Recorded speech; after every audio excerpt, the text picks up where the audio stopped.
caminho na obra do Shakespeare aqui no canal Comparando Livros, vocês estão se lembrando? Começou com ele, Otelo.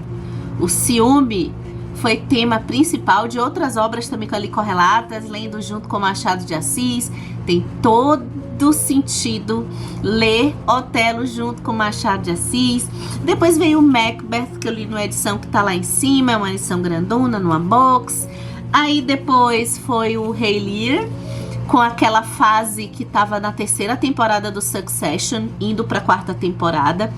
E o próprio Succession ganhou outra série diferente, mas que tem a referência aqui no Rei Lear.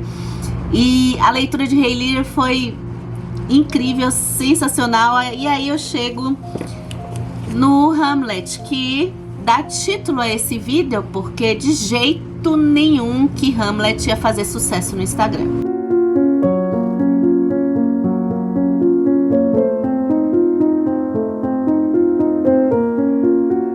A história eu acho que é conhecida de todos, né? O rei Mufasa, não, o rei Hamlet está morto, e o seu fantasma começa a aparecer no castelo. E esse fantasma começa a querer, ele não fala nada, ele aparece, todo mundo fica muito tenso e pensa assim, ó, vamos chamar o filho para falar com esse fantasma. Quem é o filho? Hamlet. Hamlet está órfão de pai e não tem poucos, acho que não deu nem um mês, a sua mamãe se casa com seu titio Cláudio. A sua mãe se chama Gertrudes e Hamlet está muito devastado pela sua perda e incomodado com esse casamento de sua mamãe, né? Hamlet vai falar com o papai Hamlet, que diz assim, olha, na verdade eu não morri naturalmente não, eu fui assassinado e pelo seu titio. Então, Hamlet, vamos lá, você vai ter que honrar a nossa linhagem, vingar a minha morte, mas deixe sua mamãe de fora, só vingue a minha morte matando seu tio. Ser ou não ser, eis a questão. Todo o drama de Hamlet se dá nessa dúvida. A peça toda é Hamlet nessa dúvida e nesse plano, num certo plano também de tentar desmascarar o seu tio e vingar a morte do seu pai. E o dilema, vou matar titio ou não vou matar titio? E como é isso? Qual o papel que a minha mamãe tem nisso tudo? Será que ela foi cúmplice e ela não foi cúmplice? Hamlet, ele é o príncipe da Dinamarca, mas ele não sai postando por aí a sua... Olha como eu sou maravilhoso. Ele pode tudo no final das contas. Inclusive ele tem um crushzinho por uma moça muito bonita que é a Ofélia. Agora Hamlet já começa a peça vivendo a sua dor e ele sendo questionado por sua mãe e por seu tio para Hamlet, bora, fila anda, fila no sentido não é nem de caso amoroso. Bora, já passou, bora, não fica pensando muito na morte do seu pai, não, bora continuar seguindo, a história segue, a vida segue. Mas Hamlet continua na sua dor. Aliás, dor, assim, eu confesso que essa peça foi uma das mais divertidas que eu li da obra do Shakespeare. A outra que eu comentei aqui foi a do Otelo, que eu achei também muito divertida, né? Macbeth e Rei Lear, eu acho que acabaram... Eu não sei se pela leitura tá sendo feita no século XXI, pessoal. E eu não sei se algumas coisas, mas eu acho que... Me parece que tem a ver você pegar o humor e juntar com o trágico. Em alguns momentos, sabe? Então faz sentido, acho que a peça ser um pouco engraçada em alguns pontos também. O Hamlet, ele...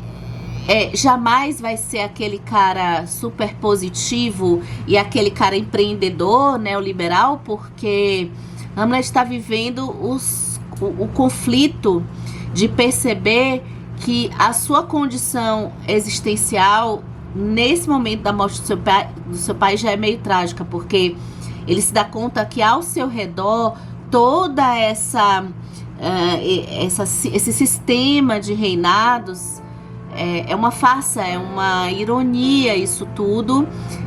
justamente porque o seu papel esperado, né, não tem muito por onde sair, porque se ele não restaura a justiça, que tem até uma discussão aqui entre justiça ou vingança, né? Se ele não restaura a justiça no reino de Elsinore, matando seu tio e por sua vez se tornando um assassino para vingar o seu pai, que por sua vez também era um assassino, é uma opção. E se ele não fizer isso também, ele é um covarde, ele não está cumprindo assim a sua obrigação. E ao seu redor ele começa a ter uma lucidez para algumas coisas. Eu já vou chegar no que ele não é lúcido de jeito nenhum. Ele começa a ter uma lucidez de perceber que até seus amigos, que são Rosencrantz e Guildenstern, eu sempre pesco esses nomes, esses dois amigos que também pode ser que estudaram junto com o Hamlet, pode ser que eles não sejam tão amigos assim. Ser ou não ser, eis a questão. Saber se é mais nobre na mente suportar as pedradas e flechas da fortuna atroz, ou tomar armas contra as vagas aflições e, ao afrontá-las, dar-lhes fins, morrer, dormir. Só isso, e dizer que com o sono damos fim à nossa angústia e os 1000 assaltos naturais que a carne herdou? Sim, eis uma consumação que cumpre ardentemente ansiar. Morrer, dormir. Dormir, talvez sonhar. Sim, aí está o entrave. Pois no sono da morte, os sonhos que virão, depois de repudiado o vórtice mortal, nos forçam a refletir. E é bem esse reparo que dá à calamidade uma vida tão longa, pois quem suportaria o açoite do esgar do mundo, a afronta do opressor e o insulto do soberbo, o baque do amor ferido, o lento da lei, a insolência do mando e este bruto achincalhe, que o mérito paciente recebe do inepto, se pudesse ele próprio quitar sua quietude com o reles punhal. Porque tudo ali nesse castelo, nesse reino, se manifesta pelos seus interesses pessoais. E por falar em interesses pessoais, o que vai girar em torno de Hamlet, além do conflito também de ficar pensando, será que sua mãe... a sua mãe Gertrudes compactuou com esse assassinato ou foi só o tio que fez isso? Se você quer uma história com tudo muito certinho, não é aqui em Hamlet que você vai encontrar, porque tem muitas coisas que a gente vai precisar deduzir. E não é à toa que é uma das referências utilizadas por tantos estudiosos e até na própria arte como um todo, porque no final das contas o Shakespeare, ele tira essa lógica de pensamento medieval e leva um personagem que é muito autocentrado. E aí, voltando pra gente falar do autocentramento de Hamlet, em que tudo gira em torno da sua dor, foda-se o que a sua namoradinha Ofélia sente, foda-se o que sua mamãe sente, né? Tudo gira em torno dele.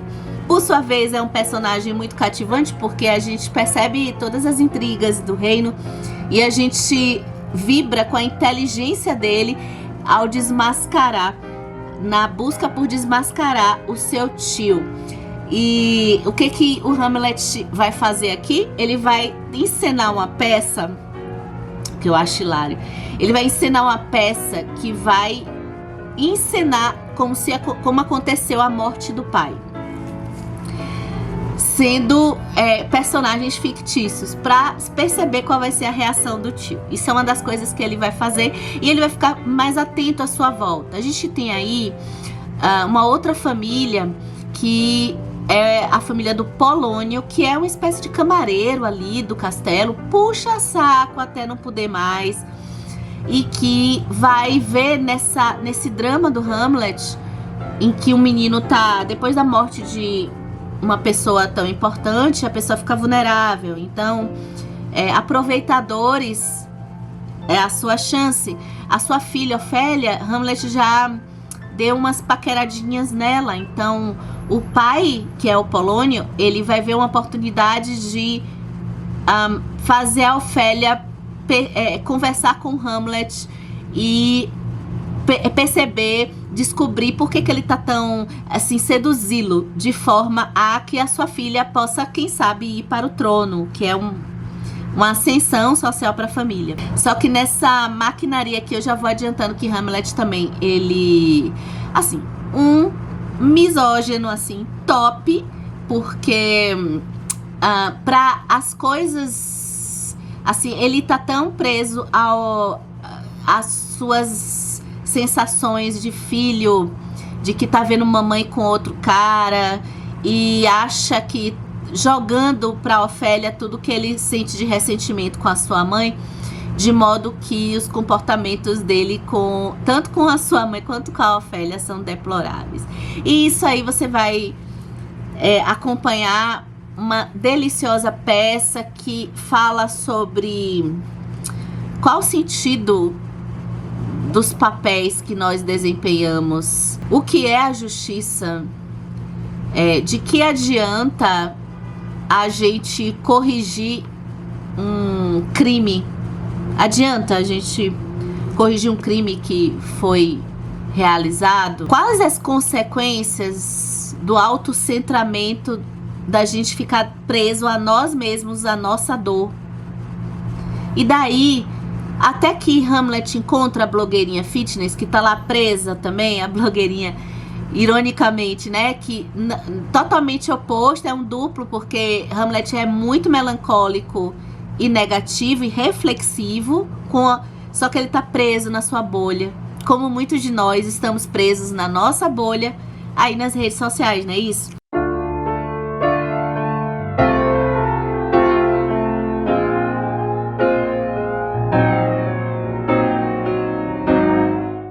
Então vamos lá. Para falar de Hamlet, eu adianto assim, o que é melhor para ler Hamlet, para você que quer ler Hamlet, que leu Hamlet, o que eu mais gostei. Olha, o que eu achei, além da parte do humor, que eu não esperava, me diverti tanto em algumas passagens aqui, e é uma peça que me chamou a atenção, o quanto que essas protagonistas femininas dão um debate até pra gente ampliar, e outras mulheres das peças de Shakespeare que a gente já passou aqui. Então a Desdemona aqui, que a gente conversou, e Ofélia e Gertrudes acabam sendo um joguete numa trama, assim, num papel social também, que a vida só dá a chance das escolhas para os homens. Então, ainda que Hamlet escolha se fazer passar de louco, que é uma coisa que ele vai fazer, a loucura vai estar relacionada com a Ofélia. Eu vou deixar vocês lerem para saber o que é. Só que é um pouco Tolstói com Ana Karenina, né? As repercussões das ações de um príncipe, mimadinho também, talvez, e de uma moça, de uma mulher, as implicações de suas ações são completamente diferentes, né? Nessa sociedade. Coveiro. E o senhor não sabe? Qualquer palhaço sabe. Foi o mesmíssimo dia em que nasceu o jovem Hamlet, aquele que ficou louco e foi mandado para a Inglaterra. Hamlet. Ah, é? E por que foi mandado para a Inglaterra? Coveiro. Ora, porque ficou maluco. Lá ele vai recuperar o juízo. E se não recuperar também, não tem importância. Hamlet. Por quê? Coveiro. É que lá nem vão notar, lá todos são loucos.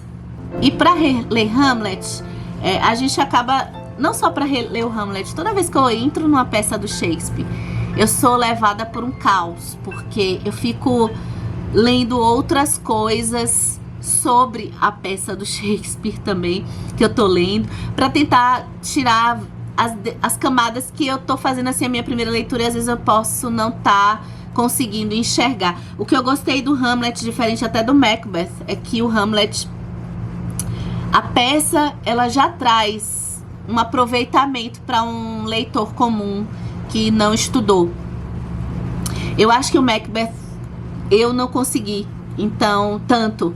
Eu comecei a ler, acho que o sentido de algumas coisas dentro da peça do Macbeth se surgiram depois de outros. Aí tem tudo documentado aqui no canal, em vídeos, tá, pessoal, com referências e tudo. Eu vou trazer aqui uma dica para vocês que forem ler o Hamlet.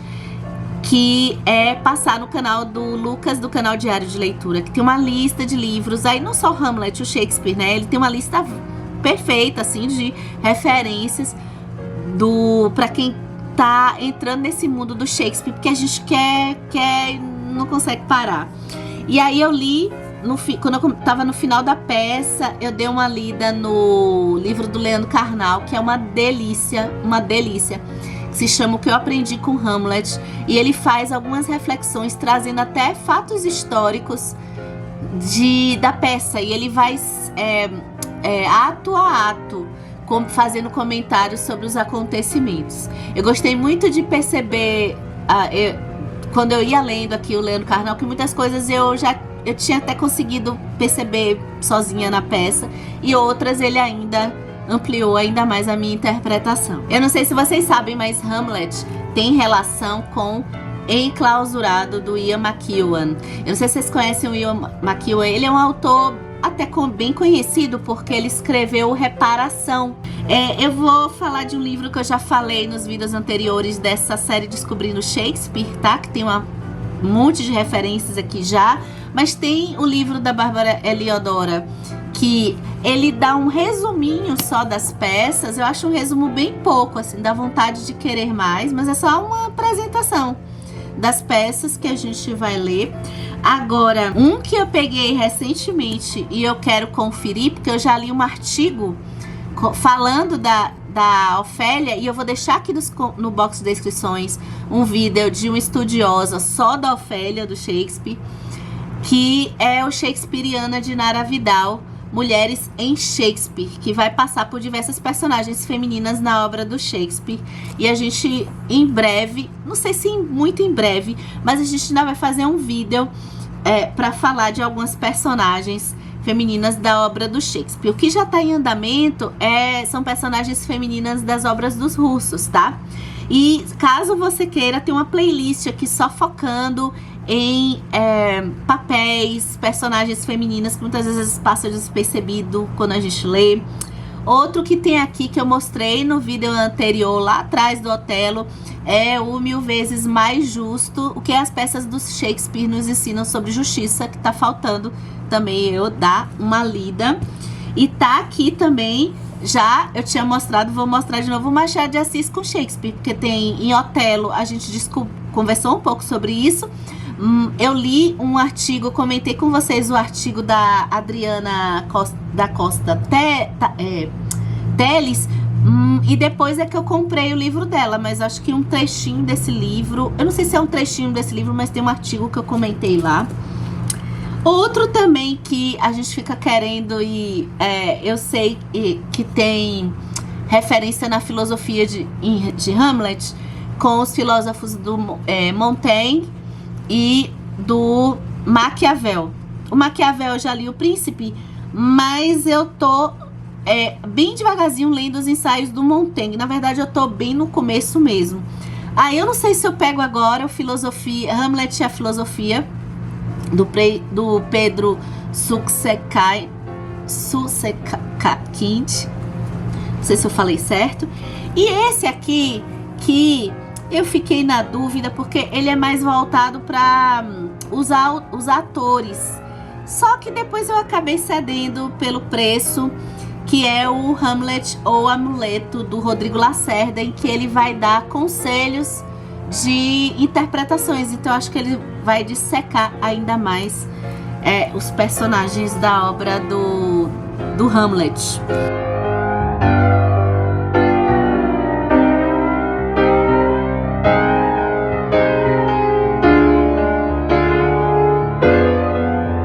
As novas Rosencrantz? Nenhuma, senhor, salvo que o mundo está ficando honesto. Hamlet. Então estamos às portas do juízo final. Mas essa notícia não bate, permitam-me que sejam mais específico, amigos. O que mereceram das mãos da fortuna para que ela os mande para a prisão? Prisão, senhor? Guildenstern, né, que fala.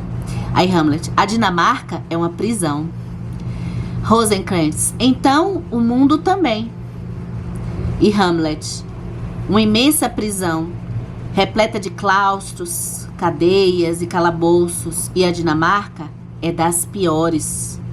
Rosencrantz: não é o que achamos, senhor. Hamlet: então, não é uma prisão para vocês. O bom e o mal não existe. É o pensamento que os faz assim. Para mim, é uma prisão. Rosencrantz: mas então isso é uma ambição que produz. É muito estreita para o seu espírito. Hamlet: Deus, eu poderia viver enclausulado dentro de uma noz e me consideraria um rei do espaço infinito, não fosse pelos meus sonhos ruins.